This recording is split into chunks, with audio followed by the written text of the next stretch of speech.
4-0 against Copenhagen in the Champions League. First up, we're going to be rating Guillermo Vicario. Sim gives him a 6. I gave him a 7. I give him a 7 because I think he dealt with everything that came his way just admirably well. Like, I thought he was so strong when the crosses came in. He seemed to gobble up every single one. Every save that he had to make was pretty much routine. You expect, like, there was no chance from them to score on anyone. And he's starting to do this thing now where he just goes down and buys Spurs a bit more time, and very kind of like Jose Mourinho-esque kind of dark arts play, which I'm all there for. But yeah, I mean, the main reason I give him the 1 mark up is because of the way he handled the crosses. Yeah, and that's something as well which goes under the radar. We haven't had to talk for a while about his ability from set pieces, because he's been handling them pretty comfortably for a while now. But yeah, I love that, what you're saying about him going down, faking an injury. Look, you got to use every advantage you can, and the rule is if a goalkeeper goes down injured, then you can't ask them to go off to a specialised position. So, you know, Frank's clearly taken advantage of that. He's done it against Chelsea. You saw what happened against Chelsea is he went down, the whole team went over to Frank, and he got the ball down. He's like, okay, we're going to do this corner differently. And you actually saw them do the corner set up differently after he had that talk. And in this game, obviously, we got the red card. So Frank's like, Vicario, go on, do your thing, go down. He's clutching his hamstring. Apparently, they were saying on commentary, Kinski didn't even flinch after when Vicario went down. So you could tell it was clearly just orchestrated. Frank, I'll tell you what, though, I was having a panic attack in the stadium. He goes down holding his hamstring. I'm like, you can see in the vlog, like, I put it in, it's just like, oh shit, like, if there's one player that I don't want to get injured now, it's Vicario. And you didn't need not worry. And and it obviously it worked, because they had a few words of Frank, and bam, we ended up scoring 2 goals. So yeah, Vicario, keep doing your thing. Yeah. Cuti Romero up next. Sim gives him a 7. I gave him an 8. And he just makes so much of a difference, in my opinion. The way we can progress ball from the back, he's just so central to it. At 3-0 down as well, he's at the other end of the pitch in the opposition box, getting a brilliant assist for us. Yeah, I thought he was brilliant. To be fair, I probably should give him an 8. I only gave him 7 because he just didn't have that much defending to do. But to be fair, when he did have to do it, it was fantastic. He just, you can see the hesitation. If he's out of Exton at the end of this month, he ought to blame. Yeah, you're probably right about that. He, you can see the hesitation in the Copenhagen attackers to even engage him, because they know what's coming once you go near Romero. And absolutely fantastic. There's a couple of times where he just absolutely battered the ball straight at the Copenhagen players. Like, here you go, have that, and won a goal kick. And on the ball, obviously got an assist on the day as well. Brilliant assist for Paulinho. Very difficult pass, actually. Goes under the radar how difficult that pass was. So, well played, Romero. Yeah, Micky van der Ven, Micky van der BALE, Micky Villa, Son de Ven. Oh my God, what? Lionel Micky, whatever you want to say. Sim gives him a 9. I gave him a 10, and he has to have a 10 after that goal, man. Absolutely one of the goals of the season, one of the best goals I've ever seen in a Spurs shirt. Literally, it was just incredible. Picks up the ball on the edge of his own box. Within seconds, he's on the edge of the opposition box after beating 5 or 6 men, and finishes like his buddy Harry Kane. It was just incredible. Absolutely incredible. And aside from the goal, I don't think he put a foot wrong the whole game. So he has to get a 10, surely. Yeah, I should have given him a 10. I only gave him a 9. What can I do? I made my bars a little higher for a 10. He needs to do it twice to get a 10. But yeah, special goal, special player. What a moment. It's one of those moments you're not going to forget anytime soon. It's one of those things that just stand out. I think it's going to go down in Champions League history. It's probably one of the best goals ever scored in that competition. Go down in history in any competition of one of the best goals scored by a defender as well. Unbelievable. And as you say, like, especially that moment, it doesn't get credit as well. The fact we're down to 10 men, we could be under a bit of pressure at that point, with half an hour still to play. And he's just like, I'm just going to take this upon myself. I'm going to do it all myself. And what a goal. And great performance. Is there any other centre-back in world football, in history, that can do that? No. Like, name me one other centre-back that's capable of doing that. I can't think of one. No. He's special. No one is capable of. No one has that pace. No one has the ability to do that. It's incredible. and it's mad. He plays for Tottenham Hotspur. Thomas Franklin in the comments says, Sim, surrender to the 10. The people have spoken. All right, 10. You can have a 10. You can have a 10. Next up is Pedro Porro. 8's all round for Pedro. And yeah, look, I've criticised his passing in recent weeks, but this this game, it was back on point, to be honest. His switches of play were brilliant. He created a number of chances throughout the game and obviously laid a couple on the plate for Richarlison in the second half. So yeah, Pedro Porro was back at it. Yeah, much better, less wasteful, creating chances, much better performance from him. Good corners as well. No complaints. I think this position suits him when he's playing that 3 at the back. So good stuff. And Destiny Udogie, he gets an 8 all round as well. Again, like, he just offers so much more different of a threat to Jed Spence when he's out on that left-hand side. The way he can just tug the touchline a bit and spread the pitch a bit more and attack our play going forward. I think he's brilliant, to be honest. And, you know, we've had a lot of conversations here about who's the better left-back, Spence or Udogie. And I think I'm more coming on to your kind of way of thinking about Udogie now, because I do think he is the better left-back. But I do think with Jed Spence, like, if we moved him over to right-back, we might see better attacking displays from him. I agree. I think it really hampers him anyway, but it's about Udogie.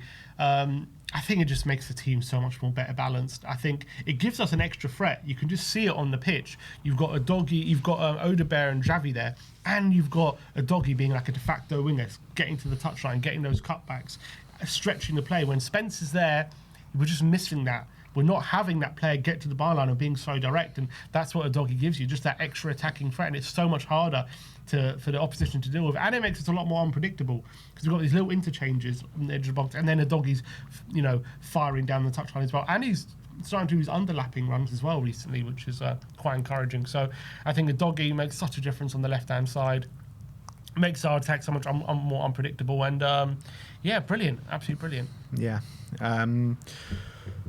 Yeah, I mean, he was brilliant. And I think he did kind of tire in the second half a little bit of Udogie, but it's kind of explainable with the amount of football he's missed and that horrible story with Udogie that he was, from a football agent, pulled out a gun on him. Like, what the hell is the world coming to? Yeah, crazy. I don't know if it was his agent or... I don't know. Nothing's been like confirmed about that. Surprised he's able to play. Like, it's like a football agent has pulled out a gun on a Premier League footballer. Like, what the world is coming to?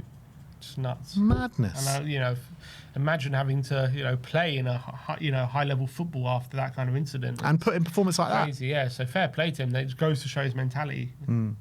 Next up is Pape Matar. 7's all round for Pape. Yeah, really good display. I think step in the right direction after a couple of poor displays from him.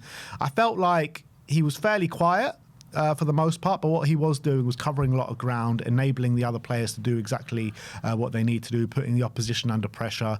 When we did go down to 10 men, I thought he sparked into life, to be honest, where he made a real positive impact. So I was really happy with Pape. Yeah, I think maybe not as maybe lively on the ball as some of the other players, but I thought the amount of ground he was covering, the amount of times he was winning the ball inside the Copenhagen half and just allowing us to sustain the pressure was really good. And as you say, he really earned his money when we went down to 10 men. It was almost as if like we didn't, because the amount of running he was doing. He was like running for an extra player. So that was obviously massively beneficial. Rodrigo Bentancur up next. Sim gives him an 8. I gave him a 9. In the 6, much different performance that we've seen in the 6 this season, where, you know, he was protecting that back four really well. He was putting in challenge after challenge. I think he completely dominated the midfield. But instead of seeing this sideways, backwards kind of motion that we've seen for the majority of the game, he was getting it forward, penetrating passes, and really helping us kind of build attacks. So I think this is Rodrigo Bentancur's best performance in a Spurs shirt this season. Yeah, rolling back the years, some people are saying. And again, I think we've seen a few more composure moments of Bentancur in recent games, but the passing has been definitely missing from him. That ability to always look forward and look for players in between the lines. We definitely saw that a lot yesterday. And I thought his kind of anticipation for passes to Copenhagen players and his interceptions and duels winning was really great. Much better than it's been in other games. Maybe that kind of increased defensive responsibility of being the main six brought that out of him, but he was really, really dominant in the midfield. So brilliant from him. Xavi Simons up next. 9s all round for Xavi. Brilliant performance from him. He was pulling the strings in the first half, particularly. Obviously, got the assist for Brennan Johnson. Lays 2 on a plate for Randall Kolo Muani as well, which he should be doing better from. But he was just getting himself involved time and time again. Looked so threatening, so dangerous throughout. He got taken off at the hour mark, but that first hour was a joy to behold. And I think you're starting to see signs of life in Xavi Simons. Yes, it's only against Copenhagen, and yes, he was kind of given a lot of space to operate in, which definitely helped him. I want to see him kick on now and do it in the Premier League, but as hopefully this is kind of a building block room and he can build confidence, and you saw his confidence kind of build throughout that game, and hopefully it's a sign of things to come. Yeah, you saw his confidence, you saw his quality. He's got players getting closer to him who can play off and play with. The little one touches around the corner, the little You saw that one moment in the box. This is what I was saying about Xavi against Chelsea, right? He gets the ball, beats a player, but then has like 30, 40 yards to go just to get to the penalty box and gets tackled. This time, you know, you saw that moment when he's linked up with Odobert, does a 1-2, then beats a player, but he's in the box this time. So he can pick out Muani, and obviously he should have slotted it home. But those little moments make a difference. He's got to be doing those little tricks and those little feints nearer the box rather than doing it on a halfway line, which he's been doing in recent games, which is maybe causing frustration. Not only that, we're getting him the ball a lot more. We're getting him the ball a lot more in more dangerous areas, so he's able to try more things. So if he wastes a ball, if he misplaces a pass, it's not a big deal. When you're getting him the ball on the edge of the box once or twice a game, if he misplaces a pass, there's going to be a lot more frustration because he's only getting it once or twice. But if he's getting it, like yesterday, 7, 8, 9 times near the box in the half, it doesn't matter if he wastes 1 or 2, because he's going to get another 6, 7 chances to make something happen. And he did make something happen. He got that assist, brilliant assist for Brennan. He created 2 chances for Muani. He was an absolute breath of fresh air, and he was a little spark in the central midfield. So showed his quality, showed his confidence, and hopefully this is a big difference for him personally. But I think it's just more about the team getting him the ball more. Next up, Wilson Odobert. Sim gives him an 8. Well, it says Brian gave him an 8, but it's actually me that gave him an 8. But yeah, Wilson Odobert, like Bentancur, I thought was his best display of the season so far. Wilson, constant threat on that left-hand side, got his goal as well, which we've been calling for him to do because he's looked threatening and dangerous in the last couple of games that he started, but hasn't been able to show that quality to get a goal and an assist. Gets a goal in this one, really good positional play to get that one. But look, I thought like he was involved in a lot of the good moves that Spurs were putting together. Nice little intricate play, touching a move, passing a move. So I was really happy with Wilson, and it seems that Wilson is kind of really is growing. Yeah, his confidence is really growing, isn't it? And he's looking sharper with every performance. Obviously, he had a little knock against Monaco. This was his first start, I believe, since then, and he looks like he's picked up where he left off because he was looking sharper and sharper in those other games as well. Really liked how he was getting nearer to Xavi as well. They were linking up, although they were getting in each other's way sometimes, but I think when they clicked, they were looking absolutely in synergy and dynamite.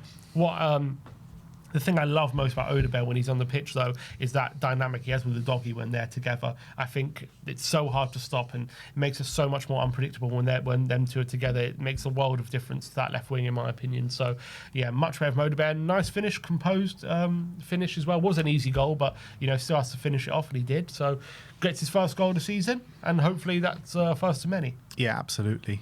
But I think we do have to persist with him on the left wing for the game on the weekend at least.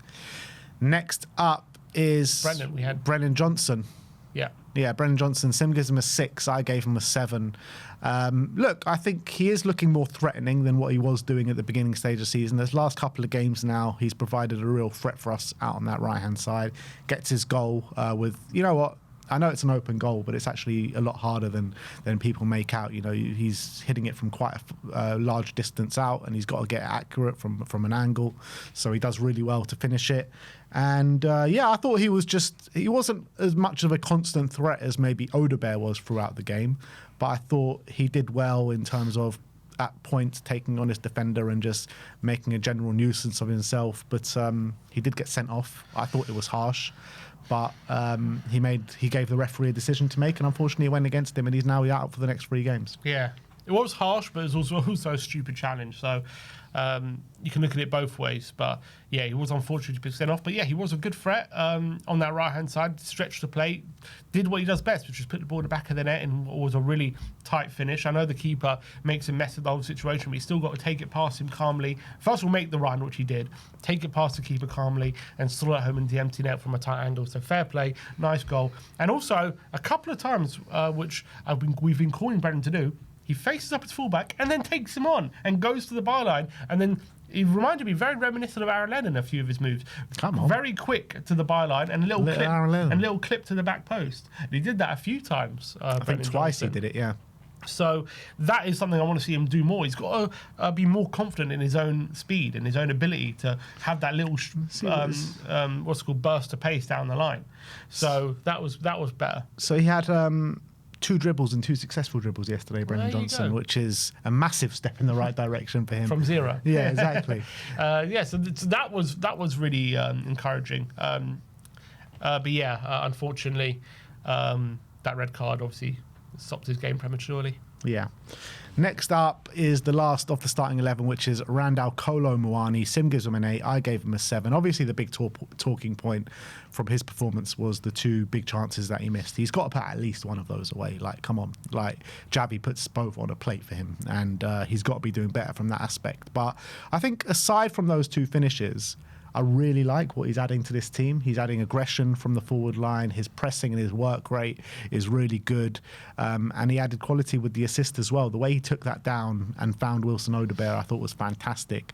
But he just seems to never give the defenders a moment's rest. He's always on them like a flash. So I really like what he's adding to this team. And I think when you compare him to the other options that we have at number 9 at the moment, I think he's a level apart at the moment.